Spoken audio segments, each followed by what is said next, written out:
Chers amis téléspectateurs de la Guadeloupe, aujourd'hui nous allons partager la parole de Dieu à partir de la Colombie. Je suis dans une tournée apostolique où le Saint-Esprit m'a appelé à communiquer l'onction dans l'Amérique latine. J'étais à Panama. Nous avons vécu des moments extraordinaires. Je vais vous montrer quelques extraits. Nous avons passé un temps de prédication et d'impaction du Saint-Esprit. C'était extraordinaire. L'église qui m'a reçu a été révolutionnée. Et maintenant, je suis en Colombie, plus précisément à Bogota, où hier, nous avons passé un temps de prière puissante.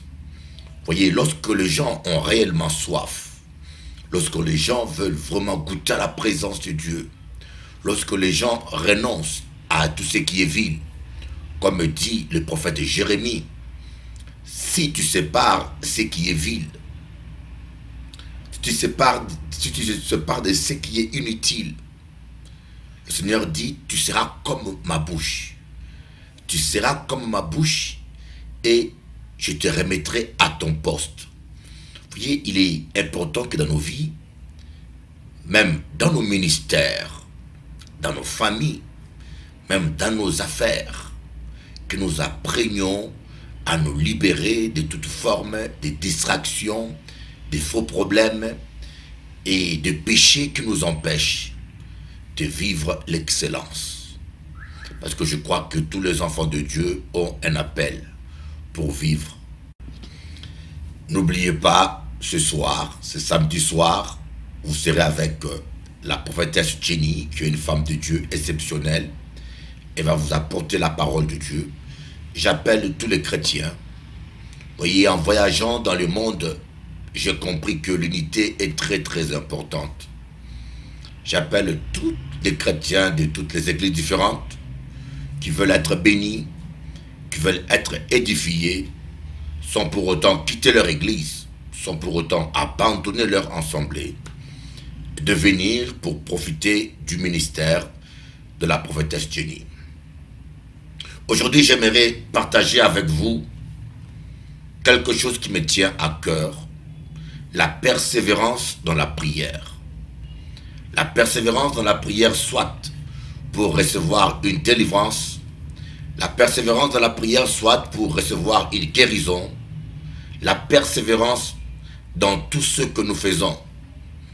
Voyez, l'apôtre Paul dit, nous serons bénis si nous ne nous relâchons pas. C'est très important que nous apprenions à ne pas nous relâcher. Et Jésus-Christ lui-même, dans Luc 18, il donne une parabole en disant, Jésus-Christ leur donna une parabole pour leur montrer qu'il faut toujours prier sans se lasser. Jésus, le Fils de Dieu lui-même, il nous donne une parabole pour te montrer à toi et à moi qu'il faut toujours prier sans se lasser.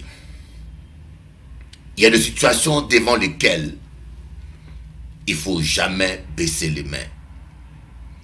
Vous voyez, quand vous voulez construire une maison, c'est normal que ça prend 3 mois, 6 mois. Quand vous voulez construire, je ne sais pas, un immeuble, c'est normal que ça prenne 1 an ou 2 ans. Quand vous voulez construire, bâtir un petit mur, ça prendra 1 semaine. Vous voyez, le problème que nous avons, nous les chrétiens, par manque de discernement et de révélation, nous confondons tout. Nous n'avons pas le discernement pour voir les choses dans la dimension spirituelle. Parfois, nous demandons quelque chose à Dieu. Vous voyez, je vais vous dire une chose.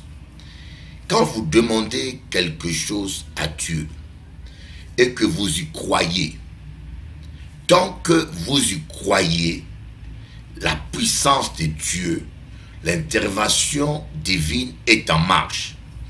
C'est comme si vous commandez un pizza. Voyez, vous commandez un pizza et des pizzas qu'on commande par téléphone. Quand vous commandez un pizza, on vous fait le pizza Le garçon de course du pizzeria vous amène le pizza en vélo ou en moto. Tant que vous croyez, ce garçon sera toujours en route. Il sera toujours en route. Ça peut prendre des heures parfois. Si ce garçon rencontre des voleurs, ou je ne sais pas s'il tombe sur un embouteillage. Mais si vous doutez, vous commencez à douter de la crédibilité de cette pizzeria et que vous annulez votre commande, qu'est-ce qui va se passer? Ce jeune homme qui vient vous offrir votre pizzeria, votre pizza plutôt, va rebrousser chemin. C'est un peu ce que nous faisons. Lorsque nous demandons quelque chose à Dieu, et après on commence à douter.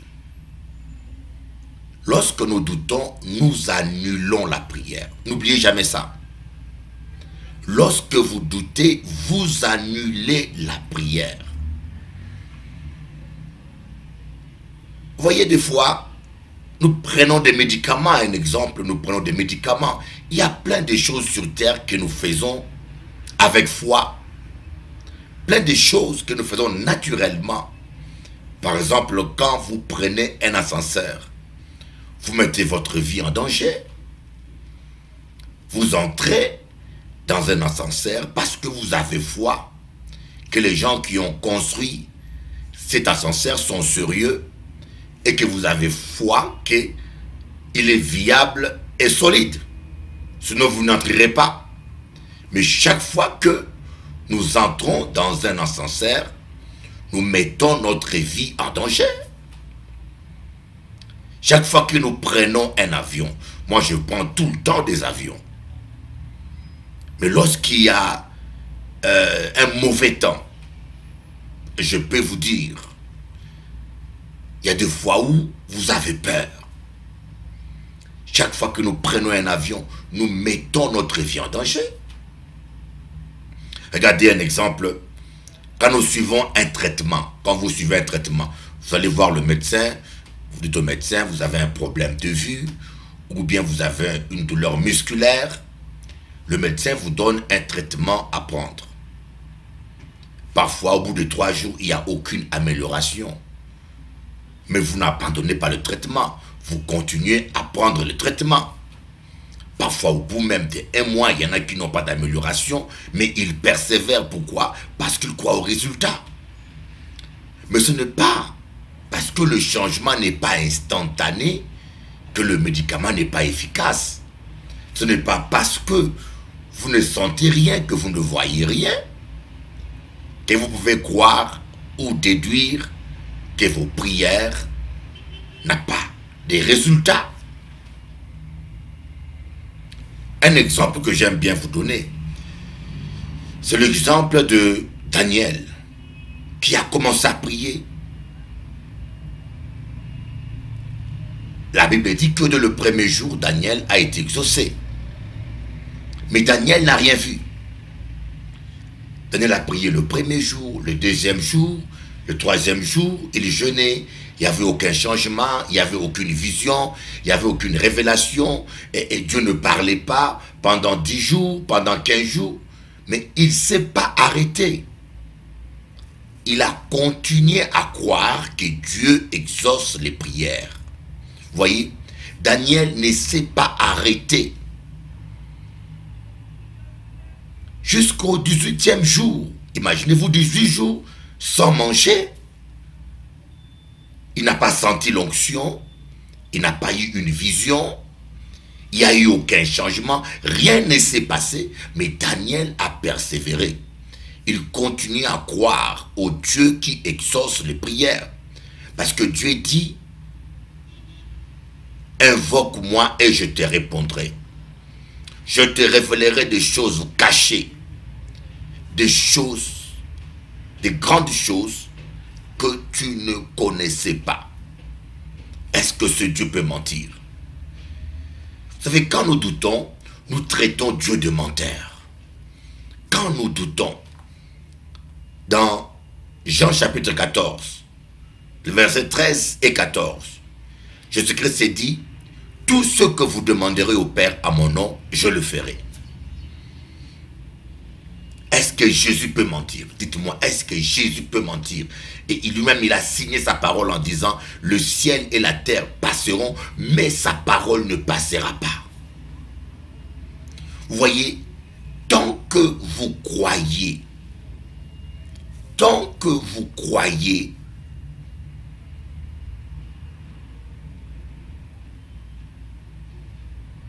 le Saint-Esprit va agir en votre faveur. Parce que Daniel croyait et continuait à prier, l'archange Gabriel qui a été envoyé a rencontré une opposition plus forte. Mais à cause de la persévérance de Daniel, Dieu a envoyé l'archange Michel en renfort. Cela veut dire que notre persévérance, en réponse à notre persévérance, Dieu envoie des anges en renfort. Certaines délivrances peuvent traîner parce que il y a des liens forts, des liens ancestraux. Vous voyez, il y a des pactes que nos pères, nos grands-pères, ou parfois que nous-mêmes nous avions fait sans les savoir, qui bloquent nos vies. Dites-vous que les démons ont des catégories différentes. C'est comme des boxeurs. Des boxeurs ont des catégories différentes. Les démons aussi ont des catégories différentes. Il y a des démons qui sont têtus. Donc c'est un combat spirituel. C'est comme un combat de boxe. Un combat de boxe peut durer 1 minute. Tyson expédie les gens KO dans 2 minutes. Mais il s'est retrouvé devant des gens aussi forts où il a dû aller jusqu'au 10e round, au 12e round, parce que le combat était dur. Ça, c'est des réalités, mes frères. C'est des réalités. Ce n'est pas parce que on a prié pour toi plusieurs fois que tu n'es pas délivré, que tu dois baisser les mains. Moi, j'ai vu des gens pour lesquels je priais pendant 1 an, qui ont tenu bon, qui ont persévéré et qui ont fini par recevoir leur délivrance. Il y a la sœur Germaine, qui est dans mon église en Guadeloupe. Elle, je priais pour elle combien? Plus de 5 ans. Elle avait des liens tellement forts, dont je ne peux pas rentrer en détail, mais des liens tellement forts. On l'avait envoûtée à gauche et à droite. Elle s'est retrouvée entre 2 chemins, 2 personnes qui voulaient la dominer, et chacune de personnes a fait la sorcellerie, et elle était victime de cela. Mais il a fallu que nous puissions faire la délivrance tous les dimanches. Cela a duré un temps. Et maintenant, tous ces démons, ils ont pris la fuite. Donc, ce n'est pas parce que ta délivrance n'est pas encore faite, ou parce que ça traîne, que tu dois penser que Dieu ne fait rien.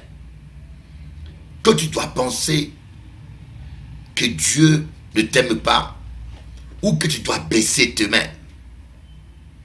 Je sais de quoi je vous parle.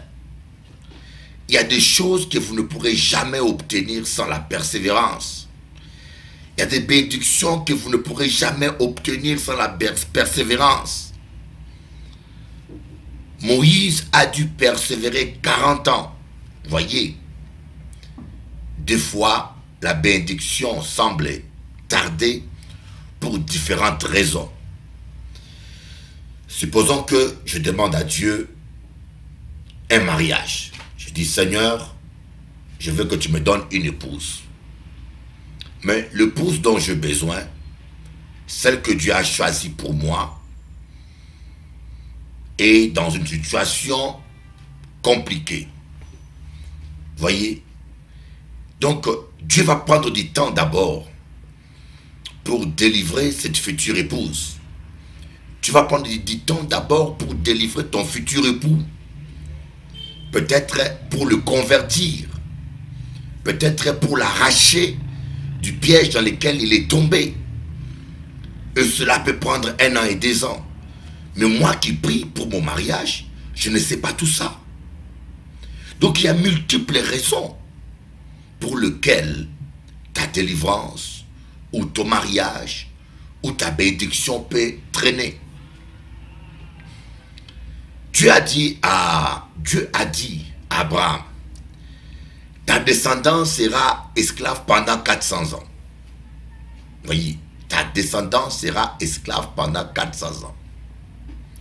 Après 400 ans, je veux leur donner ces territoires que tu vois. Pourquoi? Parce que c'est seulement en ce moment-là que le péché de ces gens qui habitent ce pays va atteindre son apogée et cela va justifier, cela va dans le sens de la justice divine.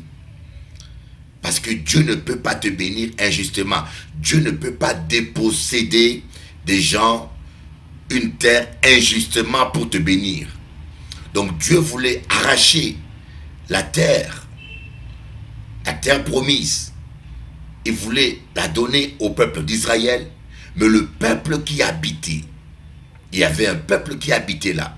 Mais comme Dieu est patient et amour, Dieu a patienté 400 ans.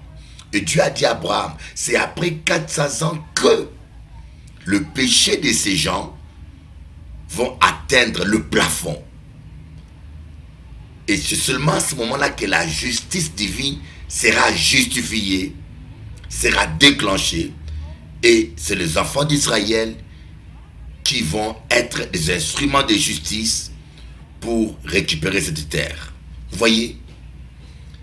Donc, quand Dieu fait traîner quelque chose, quand je dis traîner entre guillemets, quand une bénédiction traîne, Dieu sait pourquoi. Croyez-moi, Dieu a toujours raison. Dieu sait pourquoi il ne veut pas que tu sois marié aujourd'hui, mais demain. Peut-être aujourd'hui, tu n'es pas encore capable de rendre un homme heureux ou une femme heureuse. Et Dieu veut te façonner et te briser. On va lire ce verset dans Jacques chapitre 1 à partir du verset 6. Mais qu'il la demande avec foi, sans douter, car celui qui doute est semblable au flot de la mer, que le vent agite et soulève. Qu'un tel homme ne pense pas qu'il recevra quelque chose du Seigneur. C'est un homme irrésolu, inconstant dans toutes ses voies. Qu'un tel homme ne pense pas qu'il recevra quelque chose de la part du Seigneur. Soyez patient et persévérant. Croyez simplement Dieu, même si la situation s'empire. Croyez simplement Dieu et persévérez.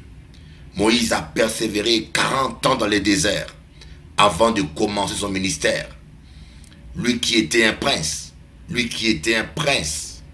en Égypte, il s'est retrouvé 40 ans dans le désert. Dieu était en train de le façonner, il a dû persévérer. Joseph, à partir de l'âge de 17 ans, il a été vendu comme un esclave. Il a vécu longtemps comme esclave domestique. Il a persévéré dans la sainteté. Il a refusé le péché. Il a refusé les propositions de Madame Potiphar. Pour cela, il a été jeté encore en prison. Mais il a persévéré. Et David a été oint roi. Mais il a galéré pendant 17 ans, poursuivi par Saül. Il a refusé de tuer Saül avec sa main. Parce qu'il croyait qu'il y a un temps de Dieu. Vous savez, des fois le diable, il veut qu'on se fasse justice soi-même. Des fois le diable nous tente pour que nous puissions nous faire justice nous-mêmes et sortir en dehors de la volonté de Dieu. Béni soit le Seigneur Dieu Tout-Puissant. La terre est remplie de sa gloire. Hosanna au plus haut des cieux. Amen. Persévérez. Ne baissez pas le main. Tenez ferme. Car Jésus revient bientôt et sa récompense vient aussi. Si vous persévérez, Si vous priez sans vous relâcher, sans vous lasser, vous finirez par vivre votre délivrance. Vous finirez par vivre la gloire de Dieu. Vous finirez par vivre votre miracle. À bientôt. Soyez bénis.